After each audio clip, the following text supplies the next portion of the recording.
Greetings everyone. आज हम एक बहुत ही इम्पॉर्टेंट चीज़ पे डिस्कस करने जा रहे हैं कि हम एग्ज़ाम्स में आंसर्स कैसे लिखें कि हमें उतने मार्क्स मिलें जितना कि हम डिज़र्व करते हैं, जितनी कि हमारी प्रिपरेशन है। The festival of examinations is near now, and you all are going to have your examinations either in the month of February or in March. And you are in full swing. Everybody is ready with all the content revised. सब कुछ revise हो गया, prepare हो गया, सब तैयार है. But see what happens, हम सब तैयार कर लेते हैं, फिर भी कभी कभी हमारा प्रेजेंटेशन ऐसा रहता है कि हमें ड्यू मार्क्स नहीं मिलते जितने हमें मिलने चाहिए. सो उसके लिए कुछ छोटी चीज़ें हैं जो हमें ध्यान में रखनी चाहिए एग्ज़ाम टाइम में. वो यहाँ पे हैं, जैसे कि नंबर 1 प्रेजेंटेशन. ओके, कैसे आप अपना आंसर प्रेजेंट करते हैं एग्जाम में, it matters a lot because good presentation is a treat to eyes, and right from opening your answer sheet itself the examiner starts becoming subjective means कि examiner starts liking you, and जहाँ पे likeness है वहाँ ज़्यादा marks obviously आपको मिले जाएंगे. Second important thing is margins, drawing margin. कुछ स्टूडेंट्स क्या करते हैं, मार्जिन्स पे ध्यान नहीं देते हैं. वो राइट साइड में मार्जिन अगर आंसर शीट में नहीं दिया हुआ है तो नहीं ड्रॉ करते हैं. If the margins are given both the side then it is fine. If not given then if you draw margins yourself then that also is very good, because right side margin is use by examiners to award marks and left side is use by you to write your answer numbers. So drawing margins is also important. Then third point comes numbering. ये भी देखा गया है, जब भी हम copies check करते हैं तो हम क्या पाते हैं कि students change the numbers. Like if it is question number 1 and part A, that also small A, if I have answered, so वो आंसर में क्वेश्चन 1 तो लिखेंगे बट पार्ट स्मॉल ए को वो कैपिटल ए कर देते हैं. वो गलत है. If the question is written like small a, उसकी नंबरिंग है क्वेश्चन पेपर में, तो same you will use in answer sheet as well. You are not going to change it because it confuses the examiner.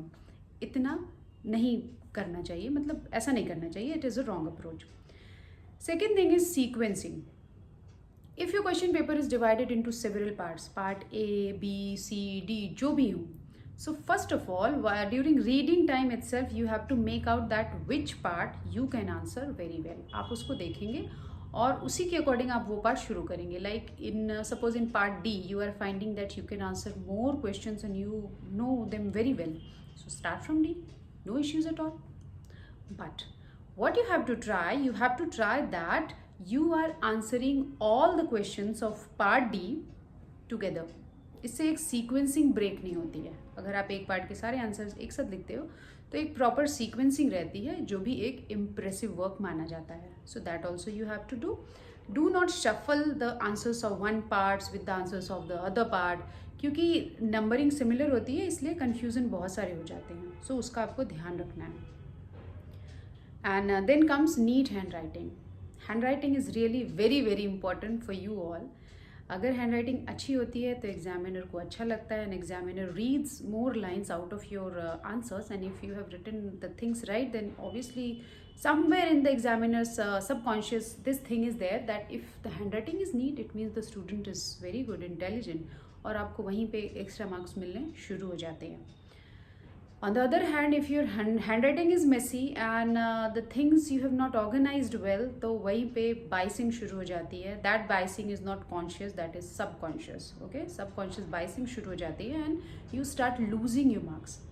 जहाँ पे अच्छी hand writing वाला बच्चा कम लिख के 5 नंबर लाएगा, वहाँ पे आप ज़्यादा लिख के 4 या 3 ही लाओगे, just because of messy hand writing.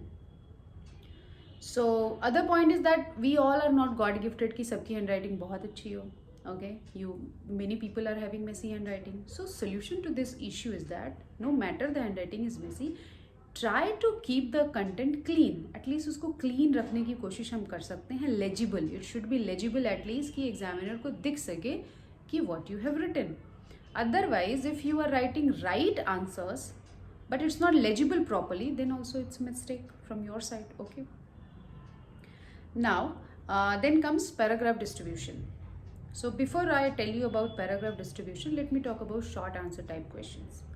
When you are answering short answer type questions, then it is found that 1 number का क्वेश्चन होता है और आप उसमें 4 नंबर जितना लिख देते हो, फ़ायदा तो कोई है नहीं, क्योंकि आपने मिलने तो एक ही नंबर है. So why are you wasting your time and the you are doing paper wastage as well.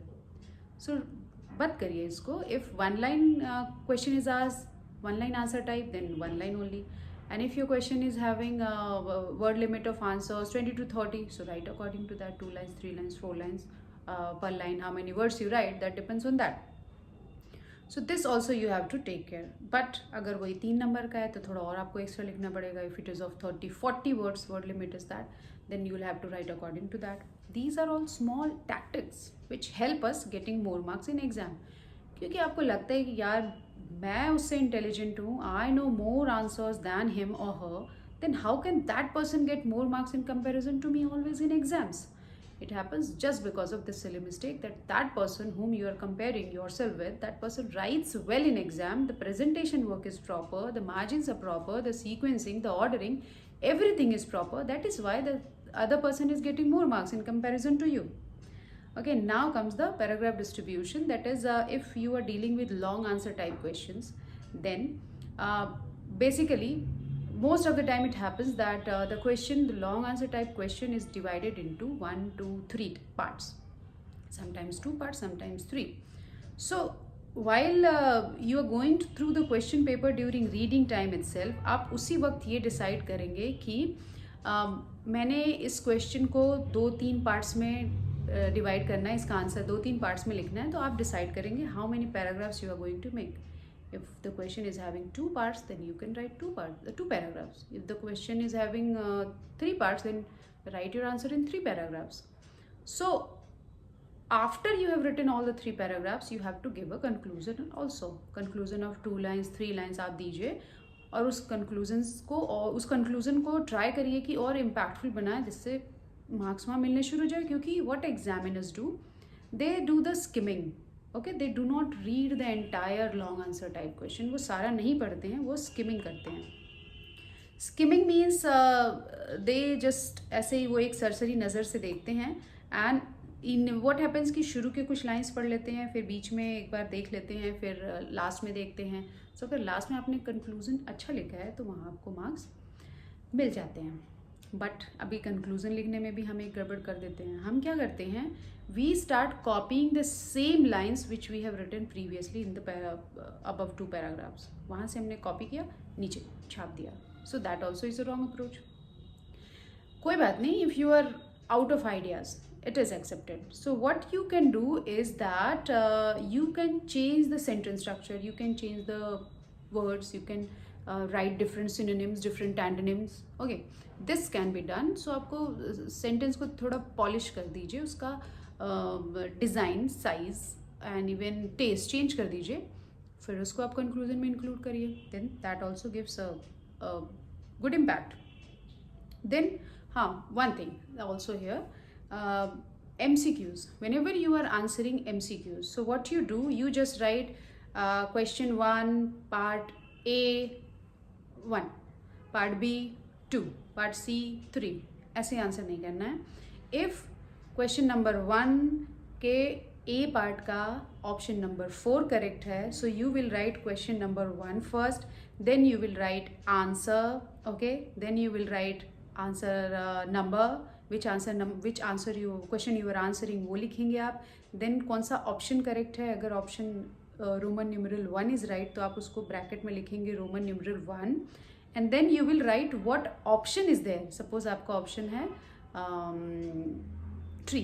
अगर ट्री वर्ड करेक्ट है तो आप वो वर्ड ट्री वहाँ लिखेंगे ऑप्शन के बाद, ऑप्शन नंबर के बाद. उसको स्किप नहीं करना है. Got it. MCQs को आंसर करने का बेस्ट तरीका है that you are writing answer number, okay, and then the option correct, and then you are writing the word, proper word, which is word or the sentence, whatever is there in the answer, option number, वो भी आप लिखेंगे. So ये सब छोटी छोटी चीज़ें हैं जो हम skip कर देते हैं, जिन्हें हम undermine कर देते हैं. We neglect, we think that these things do not have importance, but believe me, they are of a lot of importance. If you pay attention to these tiny things, then you will be getting more marks in exams. Because I also keep on watching that students regularly commit these mistakes. Okay, not only mediocre students, even the intelligent students also who know the content well, who have prepared everything well, they also do this mistake. और जहाँ उनको out of 80 उन्हें 70-75 मिलना चाहिए, 78 तक मिलना चाहिए, तो वो रह जाते हैं 65-60, ऐसे 5 से 6 नंबर आप खो देते हैं बस इसी के लिए कि कंटेंट तो बहुत अच्छा प्रिपेयर है बट प्रेजेंटेशन में रह जाते हैं. Okay, so we have to take care of these tiny things as well.